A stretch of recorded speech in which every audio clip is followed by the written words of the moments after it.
So as you've seen in previous videos, we used the Silverstone nice mini ITX cube kind of thing here for server nodes the last decade, and upgrading this to the Ryzen 3950X recently, of course I was aware that it might be thermally limited, and of course it was, so let's try out much larger workstation cases and see if we can build the ultimate workstation.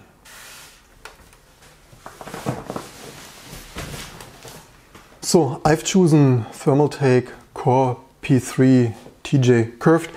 Not really sure if that was a super best deal, but honestly many PC cases are a little bit boring and not really into those. And from all the other cases from quite some years ago, I had the eyes on a Thermaltake level 10. That was some BMW design edition, but those are not sold new anymore and I'm not really for hunting those on eBay. Also this level 10 is completely closed and I thought this tempered curved glass thing might give it a nice touch, and then at least you see the pressures inside as well. So let's take it out and see how it looks and how well this build goes.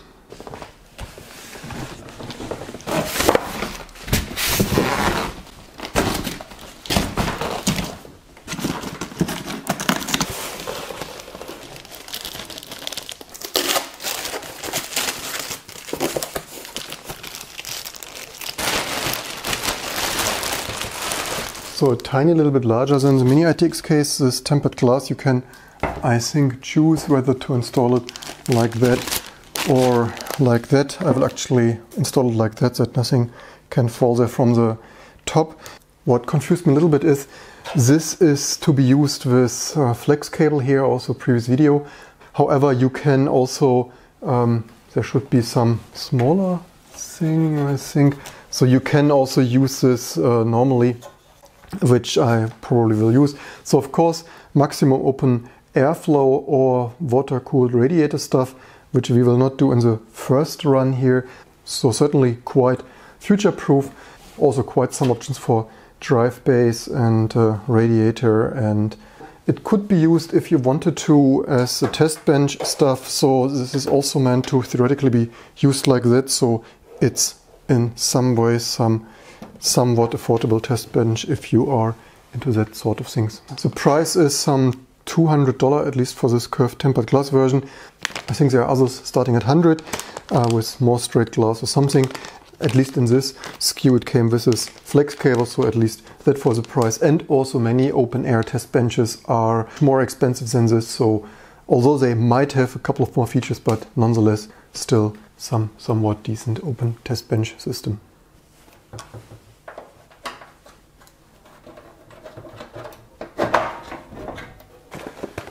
In a way, I really like this open, flexible design, nice to service, you can reach everything, and it reminds me just a tiny little bit of decades ago Mac Pro stuff, open side panel, and with the tempered glass on the front side, certainly, hopefully, probably really nice to look at.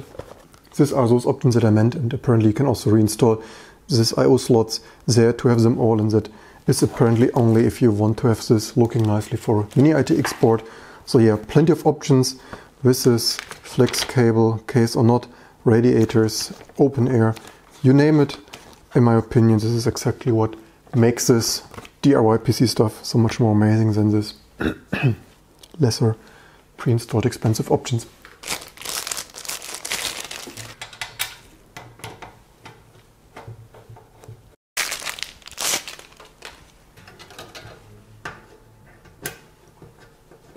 So then let's simply transfer the main components over.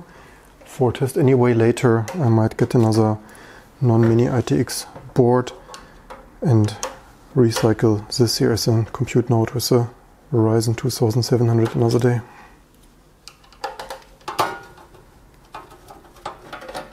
Again, this PCIe flex connected carrier thing here, only if you want this for style.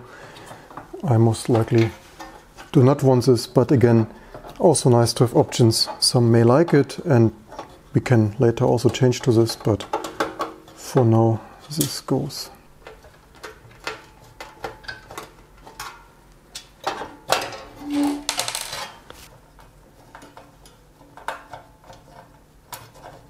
One thing I would a little bit worry though is electric interference.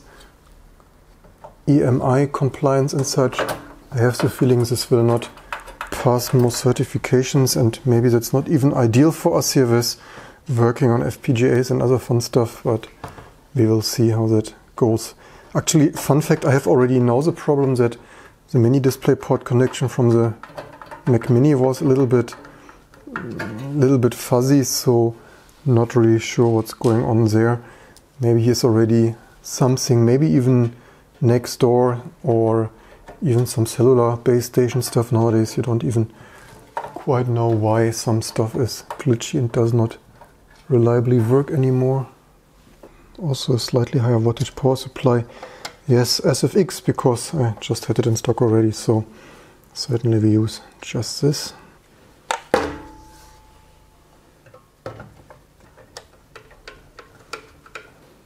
Probably it's slightly easier to assemble it on the desk, but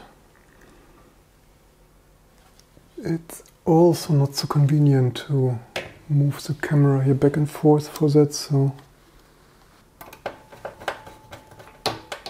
first of all, safety, of course, not ideal.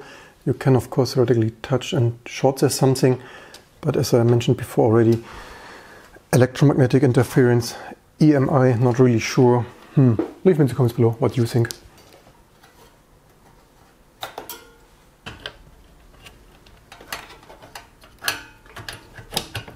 So here you see the point of this case. Maybe I change in the future back to this cage and then you see the front side of the GPU, but for now that will do as well. Fortunately, I just found out why you don't want to try to use a mini ITX power supply SFX, because yeah, cable length wise.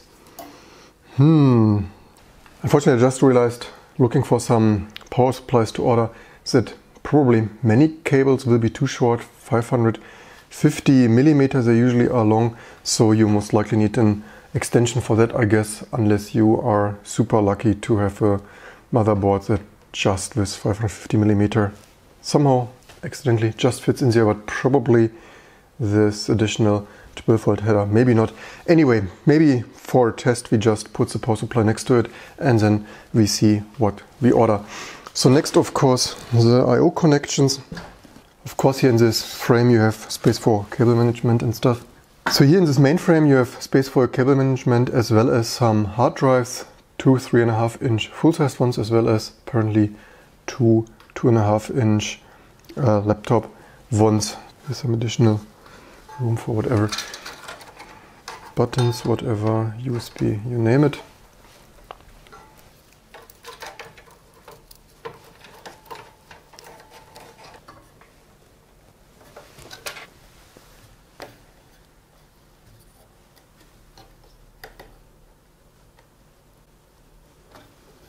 Of course, this cable here, in my opinion, ruins the look a little bit, but whatever, I guess.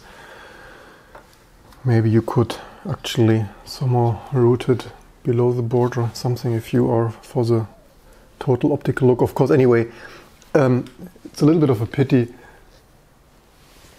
Such kind of details here, in my opinion, somehow would look nicer if it would not be so open wiring, but yeah, whatever.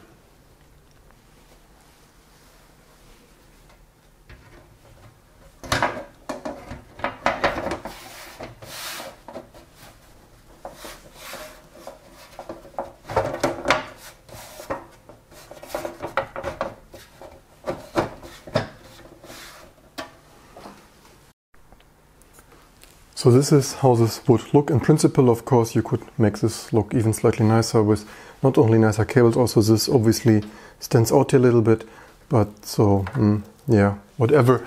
You get the idea. Of course, this will not fix the cooling issue instantly, but this case not only nicer to service, nicer to look at, but also more drive base and more space for larger heatsinks, fans, radiators, liquid cooling.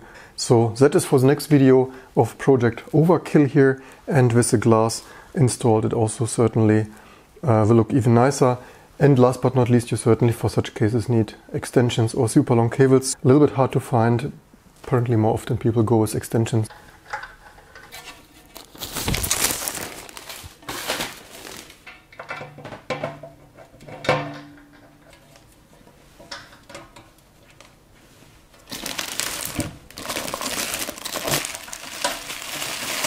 actually quite nice looking case, I would say.